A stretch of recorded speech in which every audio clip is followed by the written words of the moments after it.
Next third point आता है आपका ऑपरेशनल फीजिबिलिटी। तो वो कहते हैं ऑपरेशनल फीजिबिलिटी में हम ये डिटरमाइन करते हैं कि जो भी आपने नया सिस्टम बनाया है वो कैसे वर्क करेगा, यानी कि कैसे ऑपरेट होगा या क्या से वो ऑपरेशन परफॉर्म करेगा। तो वो कहते हैं कि इसमें हम ये डिटरमाइन करते हैं कि जैसे यूज़र चाहता है जो आपका नया सिस्टम है वो वैसे ऑपरेट होता है या नहीं, whether the system will operate in the way the user want और नॉट, कि जिस हिसाब से यूज़र चाहता है वो वैसे काम कर रहा है या नहीं। ठीक है, तो इस फीजिबिलिटी स्टडी में ये मोस्टली ये पूछा जाता है कि how it will work when it is developed and install, कि एक बार आपने अपना प्रोजेक्ट अपना सिस्टम इंस्टॉल कर दिया, उसके बाद अगर आपका क्या हुआ करंट ऑपरेशन करंट मॉडिफिकेशन हुई तो उस हिसाब से ये कैसे वर्क करेगा और कैसे डेवलप होगा। यानी कि आपके ऑपरेशन फीजिबिलिटी में हम ये डिटरमाइन करते हैं कि कितना आपका जो प्रपोज सिस्टम है हाउ वो कैसे फिट बैठेगा according to new operation, according to new environment.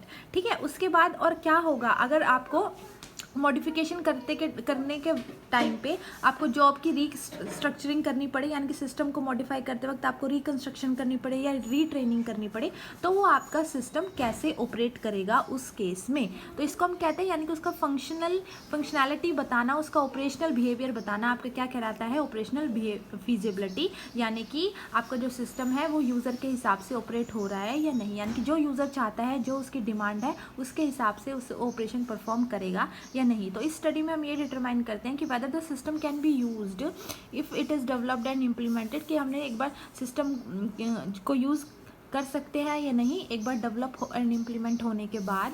Will there be resistance from the user that will cripple the possible application benefit, कि क्या कुछ ऐसी हिंड्रेंस या कुछ रेजिस्टेंस हो सकता है यूज़र की तरफ से, रुकावट हो सकती है जिसकी वजह से आपकी जो भी उस एप्लीकेशन जो भी प्रोजेक्ट आपने बनाया है उससे बेनिफिट आपको कम हो। ठीक है, नेक्स्ट है आपका सोशल और बिहेवियरल फीजिबिलिटी। सोशल और बिहेवियरल फीजिबिलिटी में हम क्या बताते हैं कि whether a proposed project will be acceptable to the people और नॉट, कि जो भी हमने प्रपोज्ड प्रोजेक्ट सिस्टम बनाया है वो पीपल एक्सेप्ट करेगी या नहीं, लोगों को एक्सेप्ट होगा या नहीं। ठीक है, तो इसमें हम ना एक एस्टिमेट बनाते हैं शुरू में ही कि an estimate should be therefore be made of how strong a reaction the user staff is likely to have toward the development of the propose system.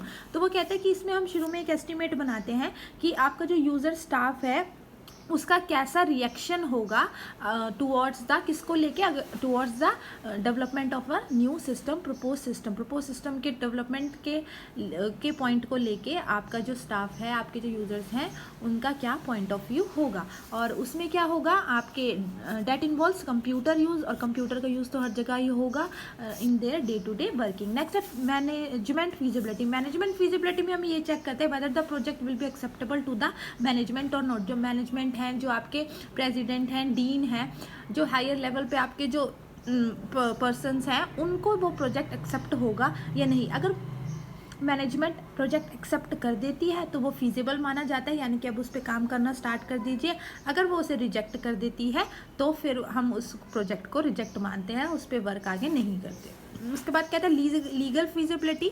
Legal feasibility मतलब ये होगा गवर्नमेंट के हिसाब से कि जो भी आप नया प्रपोज सिस्टम बना रहे हो उसमें वो गवर्नमेंट की पॉलिसीज़, स्टैंडर्ड, जो भी उसके रूल्स होते हैं उसके अकॉर्डिंग है या नहीं। नॉन एक्ट्स जो भी उनके स्टैट्यूट्स होते हैं या फिर जो भी पेंडिंग लेजिस्लेशन है, जो भी आपको पेमेंट करनी होती है अपने न्यू प्रोजेक्ट हो, यानी कि जो भी गवर्नमेंट और लीगल आपकी जो भी वो होती है ना फॉर्मेलिटीज़, वो आपको सारी कंप्लीट करनी होती है। तो वो कहते हैं कि जो भी आपका न्यू प्रपोज सिस्टम है, जो भी न्यू सिस्टम है वो गवर्नमेंट की पॉलिसीज़ के हिसाब से चलेगा या नहीं। Although in some instances the project might appear sound और on closer investigation it may be found infringe on several legal areas. कई बार क्या होता है आपके जो हम प्रोजेक्ट की हम जब इन्वेस्टिगेशन करते हैं तो हमें लगता है कि कई पॉइंट में ये क्या है, इलीगल है, गवर्नमेंट के रूल्स, लीगल पॉलिसीज़ को फॉलो नहीं करता। ठीक है, तो उससे बेटर क्या है हम शुरू में ही ये डिटरमाइन कर ले whether the project infringes on